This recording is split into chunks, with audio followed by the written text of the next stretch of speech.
ഭായി എന്ന് പറഞ്ഞ് നടക്കുന്നുണ്ടെങ്കിൽ പോലും ഈ ഞാൻ പരാമർശിച്ചുകൊണ്ടിരിക്കുന്ന ആ ഒരു നേതാവിന്റെ പ്രഭാഷണത്തിൽ പോലും ഷവർമ്മ കഴിച്ചു മരിച്ചവരിൽ മുഹമ്മദ് ഇല്ല, ജോസഫ് ഇല്ല എന്നാ പറയണത്. പ്രതിസ്ഥാനത്ത് തന്നെയാണ്.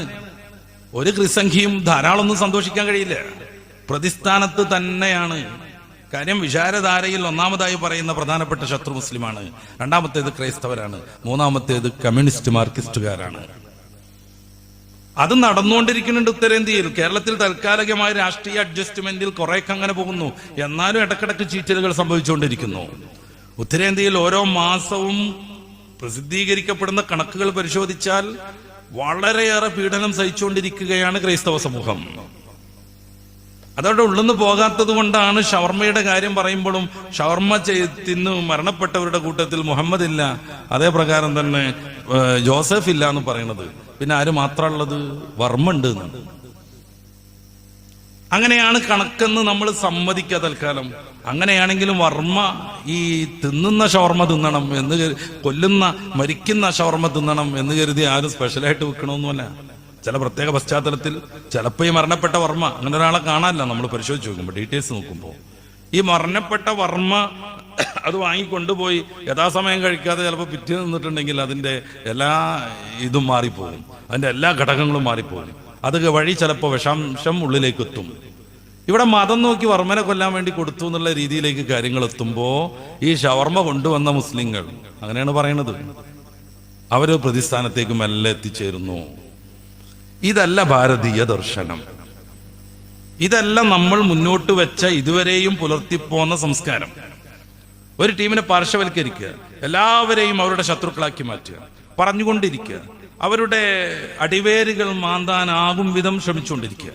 മുഗളന്മാരുടെ ചരിത്രം, ഭാരതത്തിന് 1000 വർഷം നേതൃത്വം നൽകിയ ഒരു ടീമാണ് മുസ്ലിം ഭരണാധികാരികൾ.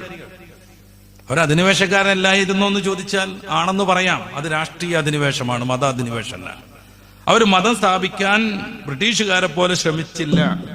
സ്വന്തം മതക്കാർക്ക് മാത്രമായിട്ട് അവർ നിലകൊണ്ടില്ല. ആയിരുന്നുവെങ്കിൽ 1000 വർഷത്തെ സർവ്വസന്നാഹത്തോടുകൂടെയുള്ള ഭരണത്തിനു ശേഷം ഇന്ത്യയിൽ മുസ്ലിങ്ങളല്ലാത്ത ഒരാളെ പോലും കാണാൻ പാടില്ലായിരുന്നു.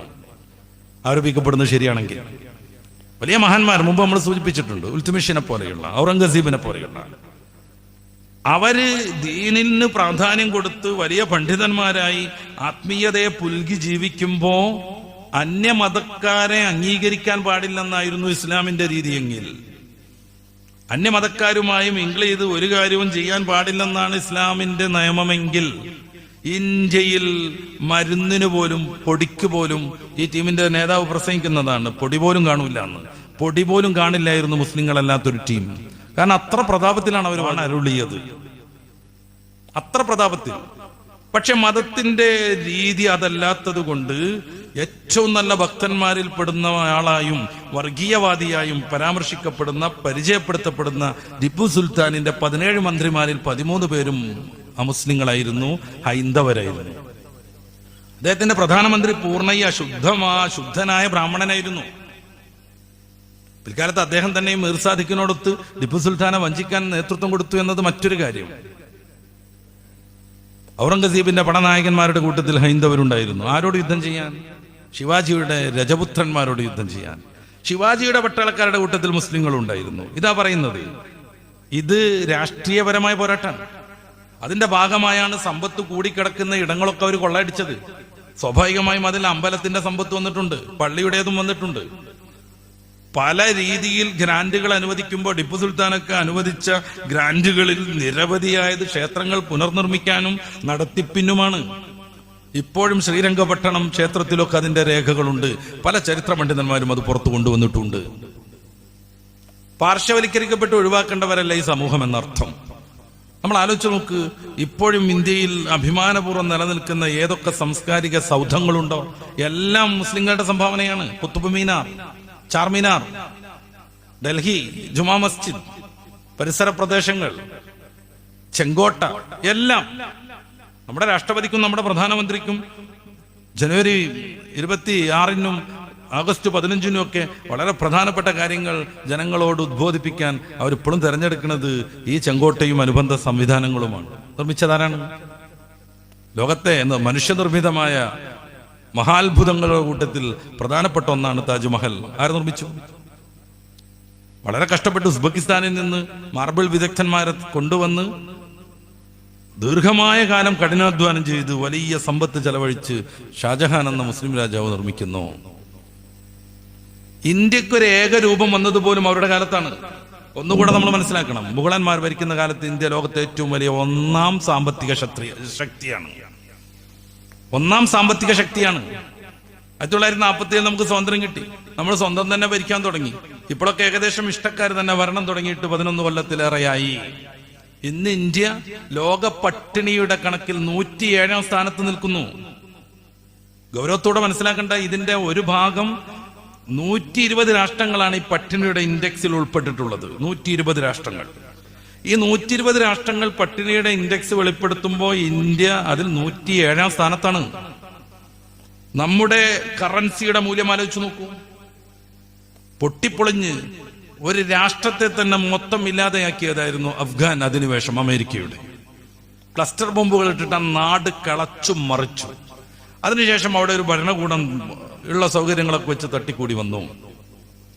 അഫ്ഗാനിസ്ഥാനുകാരുടെ 1 രൂപ നമുക്ക് കിട്ടണമെങ്കിൽ ഇന്ത്യയുടെ 1 രൂപയും 60 പൈസയും കൊടുത്തിരിക്കണം.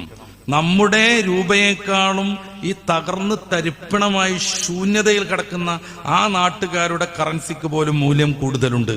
നമ്മൾ സ്വന്തം ഭരിക്കുകയാണ്, ഇന്ത്യക്കാർ നമ്മൾ തന്നെ നമ്മളെ ഭരിക്കുകയാണ്. ടോയ്ലറ്റ് ഇല്ലാത്ത ഏറ്റവും കൂടുതൽ മനുഷ്യർ ഇവിടെ ജീവിക്കുന്നത്. നിത്യവൃത്തിക്ക് ഒരു ജോലിയില്ലാത്ത മനുഷ്യർ കൂടുതൽ ജീവിക്കുന്നത് ഇവിടെയാണ്. പട്ടിണിയുടെ ഇൻഡെക്സിൽ ലോകത്തിന് മുന്നിൽ നമ്മൾ നഗ്നരായി മാനം കെട്ട് നിൽക്കുകയാണ്. മുഗളന്മാർ ഭരിക്കുന്ന കാലത്ത് ഇന്ത്യ ലോകത്ത് 1-ാം നമ്പർ സാമ്പത്തിക ശക്തിയാണ്. ഞാൻ അവരുടെ ഭരണം വരണമെന്നൊന്നുമല്ല പറയണത്. ഇന്ത്യയെ പുനർനിർമ്മിക്കുന്നതിൽ, ഇவ்விധം മനോഹരമായി സംവിധാനിക്കുന്നതിൽ ഇവരുടെയൊന്നും സ്വാധീനത്തെ നമുക്ക് ഉപേക്ഷിക്കാൻ കഴിയില്ലെന്ന് പാഠപുസ്തകങ്ങളിൽ നിന്ന് മുഗളന്മാരെ മാറ്റി തീരെ അറിയപ്പെടാത്ത ഏതോ രാജാക്കന്മാരുടെ കഥ വെച്ച് പിടിപ്പിച്ചിരിക്കുന്നു ഈ വർഷം മുതൽ NCERT-യുടെ സിലബസിൽ. എന്തിനാണിത്?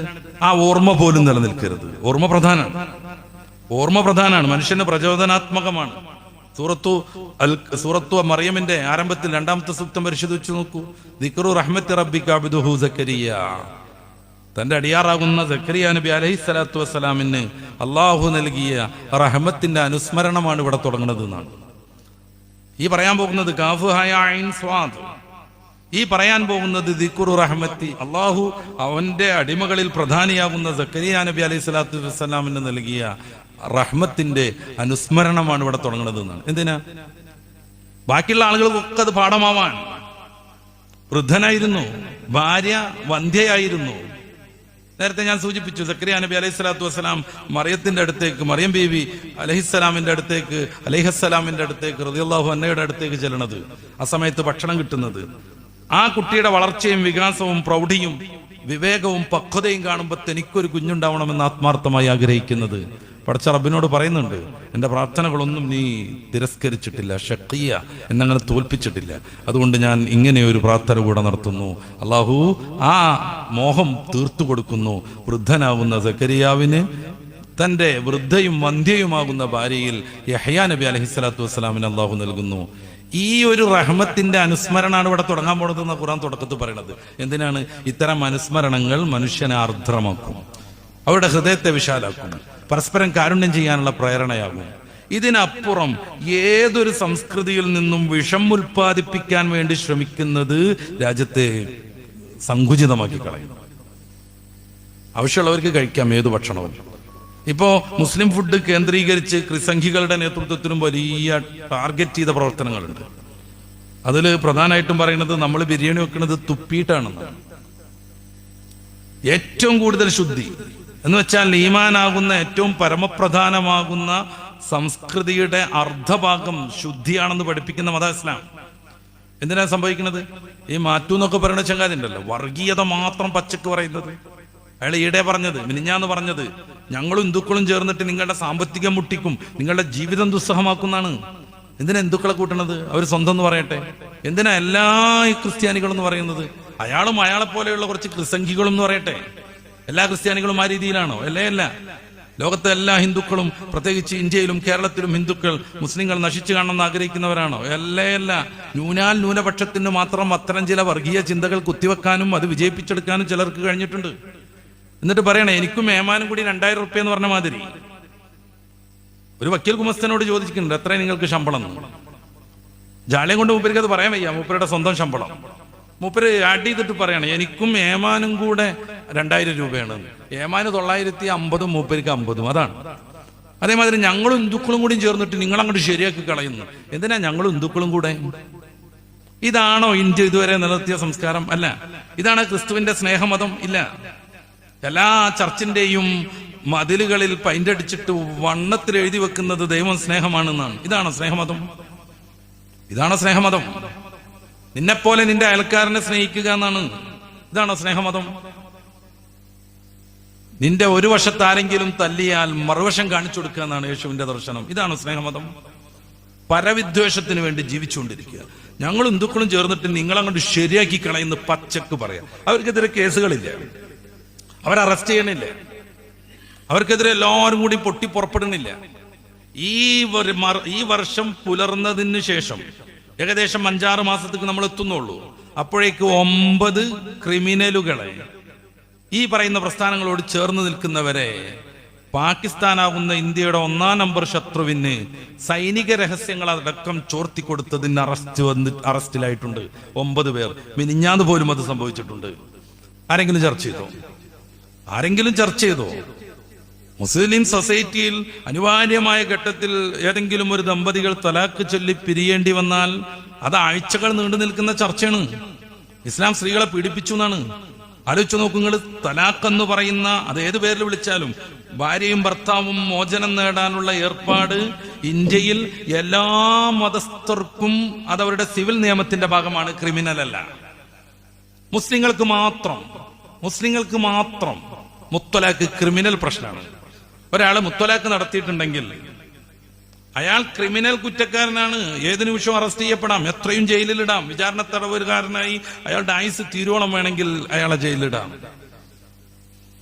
ഒരാൾക്ക് ഇതുകൊണ്ടൊരു ഗുണമില്ല. പക്ഷെ അവിടെ മുസ്ലിങ്ങൾ മാത്രം ക്രിമിനലുകളാവുന്നു. മറ്റുള്ള മതക്കാർ അവരുടെ സിവിലിയൻ നയം അനുസരിച്ച് അവരുടെ വിവാഹമോചനം നിർവഹിച്ചുകൊണ്ടിരിക്കുന്നു. ഇത് ദോഷം ചെയ്യും. ഇതല്ല ഭാരതം മുന്നോട്ട് വെക്കേണ്ട ആദർശം. ഷവർമയുടെ പേരിലാണെങ്കിലും, ഭക്ഷണ രീതിയുടെ പേരിലാണെങ്കിലും, വസ്ത്രത്തിന്റെ പേരിലാണെങ്കിലും. വസ്ത്രമൊക്കെ അങ്ങനെ ഉണ്ട്. മുസ്ലിം സ്ത്രീകൾ മുഴുവൻ മറച്ചു നടക്കാൻ പാടില്ല, അത് ഭീകരത. പർദ്ദ ജിഹാദ്, എന്തൊരു കഷ്ടം. വേദകാലത്തുള്ള സ്ത്രീകൾ ഫുള്ള് മറഞ്ഞിരുന്നല്ലോ. ബൈബിളിൽ പറയപ്പെടുന്ന ഓരോ സ്ത്രീയും തട്ടവും ധരിച്ചിട്ട് എല്ലാ ഭാഗവും ഏകദേശം മറച്ചിരുന്നല്ലോ. ഇന്നും കന്യാസ്ത്രീകളായിട്ട് ലോകത്തിന്റെ വിവിധ ഭാഗങ്ങളിലുള്ള കുറെ സ്ത്രീകളുണ്ട്. അവർ തലമറക്കുന്നുണ്ടല്ലോ. അവരൊരു ശരീരത്തിന്റെ ഭാഗവും കാണിക്കാത്ത വിധം അവര് ഡ്രസ്സ് ധരിക്കുന്നുണ്ടല്ലോ.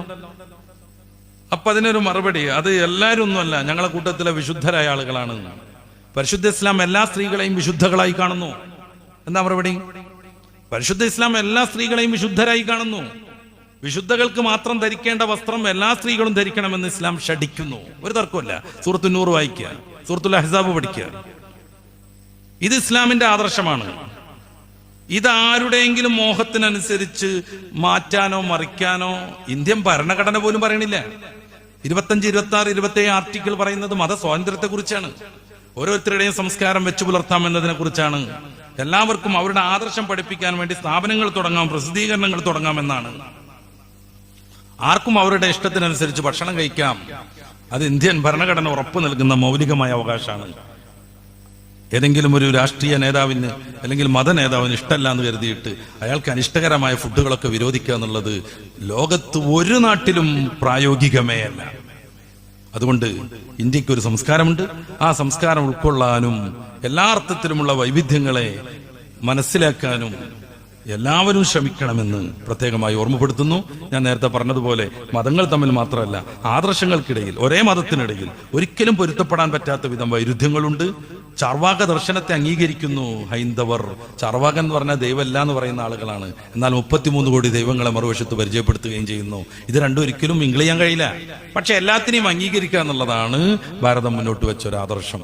അതിലൂടെ മുന്നോട്ട് പോകണമെന്നും വിദ്വേഷങ്ങളിൽ നിന്നും കലാപങ്ങളിൽ നിന്നും കലാപ ആഹ്വാനങ്ങളിൽ നിന്നും അതിന് പ്രേരകമാകും വിധത്തിലുള്ള പ്രഭാഷണങ്ങളിൽ നിന്നൊക്കെ എല്ലാവരും മാറി നിന്ന് നമ്മുടെ നാടിനെ സംരക്ഷിക്കാൻ ഒറ്റക്കെട്ടായി മാറണമെന്ന് പ്രത്യേകമായി ഉണർത്തി ഇൻഷാ അല്ലാഹ് നമ്മുടെ വാക്കുകൾ ഇന്ന് അവസാനിപ്പിക്കുന്നു.